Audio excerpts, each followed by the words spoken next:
If one were to see the situation that is on the ground with Israeli bombs that are there for 20 days against the helpless Palestinian people,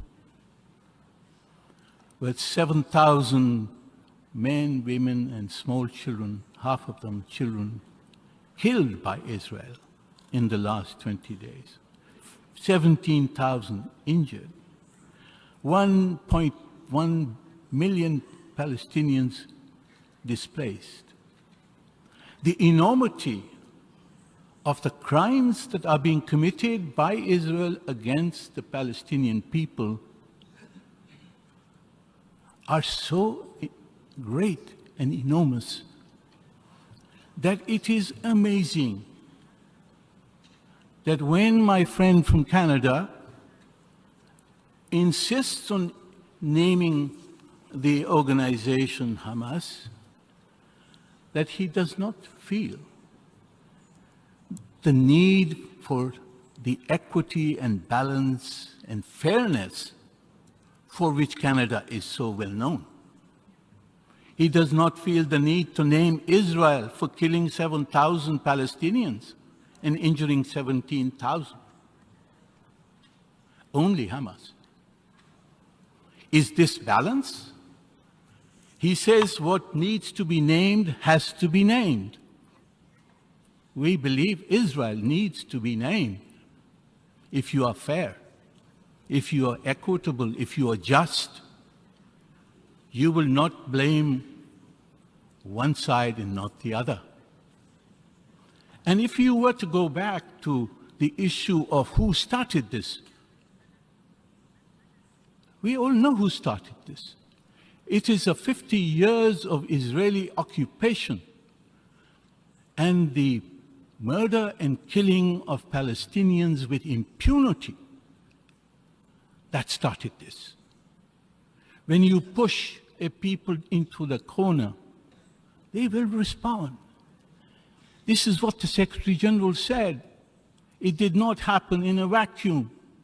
And look at the reaction that came from the Israeli representative, insulting the Secretary General, calling for his resignation. They can't face the truth. They can't face justice.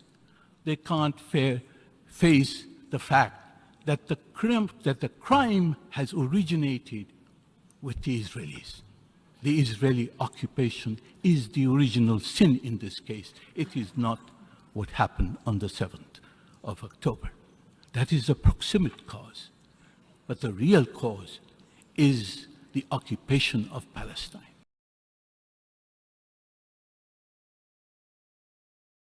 Around them. We now know that these men were Palestinians detained by the Israeli military in Gaza and brought to Israel for further questioning. Now, if you look at the video here that we have, these men were blindfolded, they were barefoot, and keep in mind that it was about 50 degrees Fahrenheit during this day, and all they're wearing are these disposable white coveralls. Their hands are tied behind their backs, and you can see that many of these men are clearly physically exhausted. Their heads kind of nodding down, bobbing, swaying. One man was lying on the ground before an Israeli soldier comes to rouse him, propping him back up so that he can be sitting on the ground. Now, the Israeli military told us this in a statement saying, quote, the individuals shown on camera are suspected of terrorist activity and were arrested in Gaza and transferred to Israel for further interrogation. Relevant suspects are taken for further questioning within Israel. Individuals who are found not to be taking part in terrorist activities are released back into Gaza as soon as possible. Now, they also addressed the conditions in which we found these detainees, talking about the fact that they were wearing these white coveralls because they had been stripped, their clothing searched to ensure that they were not carrying weapons or explosives, and they said that they would be given clothing once they arrived at that detention facility. They also said that when we came across them, that they were about to be put on a heated